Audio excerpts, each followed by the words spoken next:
Alors mes chers amis, pour ce nouveau cours de Torah aujourd'hui, on est ce soir, hier on était 20 Shevat, hier et aujourd'hui, ce soir on est le 21 Shevat, ce soir et demain soir, donc nous serons le 22 Shvat. On est donc à la veille ce soir et demain, à la veille demain soir de la Eloula, de la rabbinite Chaya Mushka, la femme du rabbi, la fille du rabbi précédent, la petite fille du rabbi Rachab, une femme exceptionnelle. C'est-à-dire que le rabbi, il a eu énormément de peine. Alors vous allez me dire à juste titre, c'était son épouse. Mais au-delà du fait qu'elle soit son épouse, le rabbi a toujours vanté les mérites, plus que son épouse, véritablement une tzadékette. Une lumière dans ce monde qui a notamment fondé les Neshé Ubnot Chabad, les femmes et les filles Chabad, qui regroupaient pas seulement, bien sûr, les filles et femmes Chabad, mais les filles et femmes juives du monde entier, qui jusqu'à aujourd'hui, et ça continue, ça s'est même multiplié à des niveaux, Baruch Hashem, très très élevés, à tel point que tous les ans, donc Kaf Bet Shevat, 22 Shvat, eh bien, viennent de partout dans le monde, à New York, chez le rabbi et la rabbinite, eh bien, des shluchot, des envoyés avec envoyés et ES, des femmes émissaires du rabbi et de la rabbinite qui viennent à cette date-là à New York chez le rabbi et la rabbinite pour la Eloula de la rabbinite. Et il y a même ce qu'on appelle, de la même manière qu'il y a un congrès de shluchim pour les messieurs, en général c'est autour de la paracha Chaye Sarah, et bien il y a un congrès de shluchot, un congrès des émissaires femmes envoyées du rabbi et de la rabbinite, et tout cela se passe autour de l'Aïloula de la rabbinite Chaya Mushka, 22 Sheva, donc demain soir. Et donc ce soir, nous sommes la veille. Alors, comment parler de la rabbinite à la veille de sa Iloula? Il y a beaucoup de choses à faire, comme chaque Iloula. Et savoir une chose, c'est que je vous avais raconté cette histoire incroyable de ce chassid qui était venu, qui avait rendez-vous avec le rabbi, chez le rabbi, dans la maison du rabbi. Vous savez mon émotion depuis la semaine dernière, où je suis justement revenu de chez le rabbi et de la rabbinite. Donc je suis rentré dans cette maison. Et le rabbi était à l'étage, dans sa chambre, les chambres qu'on ne peut pas accéder aujourd'hui. Et la rabbinite se trouvait en bas dans le salon, et le chassid attendait dans le vestibule, à l'entrée de la maison. Et donc la rabbinite, elle voit que le chassid, il a envie de dire quelque chose, mais qu'il n'arrive pas, qu'il n'ose pas, parce que qui va oser parler à la rabbinite chez le rabbi Et donc la rabbinite, elle dit à ce chassid, mon fils, ne crains pas de parler avec moi, parle librement, qu'est-ce que tu as à me demander? La rabbinite était très perspicace, elle sentait les choses de manière très très précise. Et le chassid, donc, il dit, vous savez, la question de tous les chassidim, mais au-delà du peuple juif, c'est qu'on a tous, Baruch Hashem, des familles, des enfants, et on aurait aimé que le rabbi, la rabbinite, ils en aient aussi, comme nous. Et alors la rabbinite, elle lui dit d'ouvrir les rideaux, et ces rideaux, je les ai vus du coup de mes yeux la semaine dernière, incroyable. Et elle lui dit, qu'est-ce que tu vois? Et ce chassid, il dit à la rabbinite, je vois des gens passer devant chez vous. La rabbinite, elle dit, ouvre une deuxième fois le rideau, qu'est-ce que tu vois? Et là, le chassid, il dit à la rabbinite, je vois des juifs passer devant chez vous. La rabbinite, elle dit, ouvre une troisième fois le rideau, qu'est-ce que tu vois?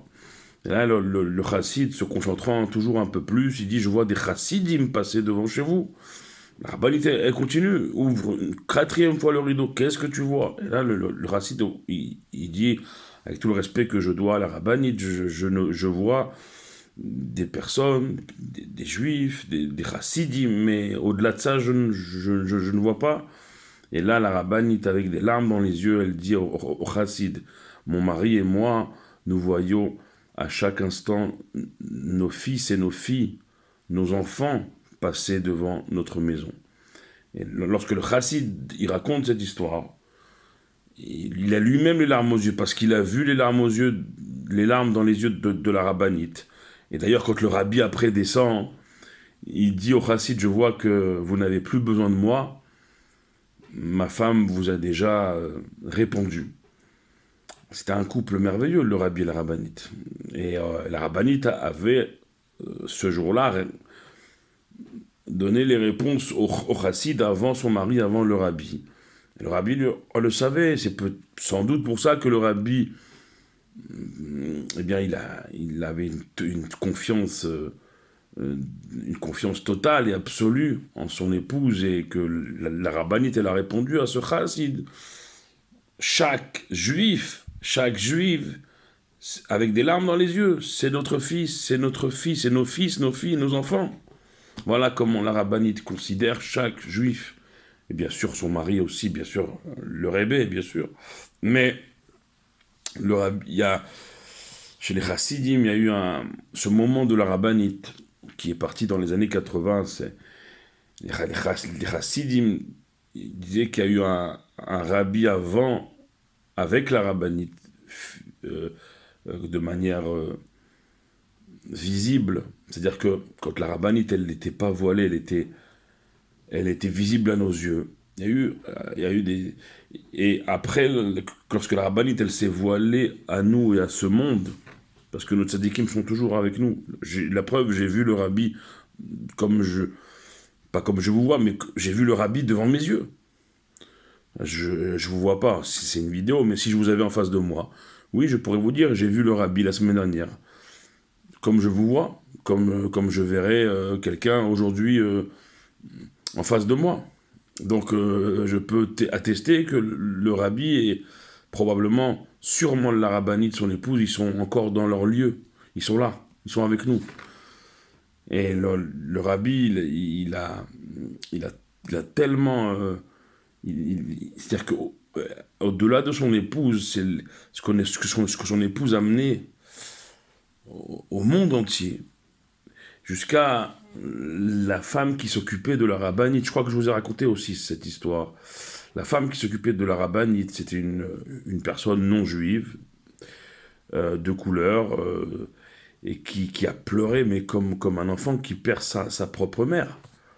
Cette femme, elle va devant le rabbi, d'abord à son bureau, en lui disant toute la peine qu'elle a d'avoir perdu sa mère en la personne de la rabbinite. Et le rabbi, de savoir dire merci, il amène cette dame devant tous les chassidim, ça a été filmé devant tout le peuple juif, devant le monde entier. On a visité la semaine dernière la salle de communication du rabbi. Donc ça partait dans le monde entier. Et il dit publiquement à cette dame-là, devant tout le monde, merci de vous être occupé de mon épouse jusqu'au bout. Et la femme qui pleure, cette dame qui pleure et qui dit, mais je suis pas de votre peuple, je suis pas de votre...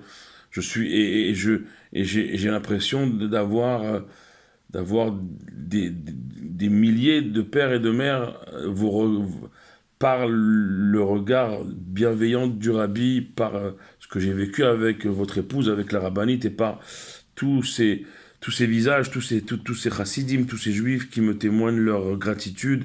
J'ai l'impression d'avoir tout le peuple juif comme parent. C'est très très fort. Et jusqu'à aujourd'hui, donc, on a un lien fort avec la rabbinite. On continuera à en parler demain, dans un cours qui sera le cours de ma soir de Saïloula.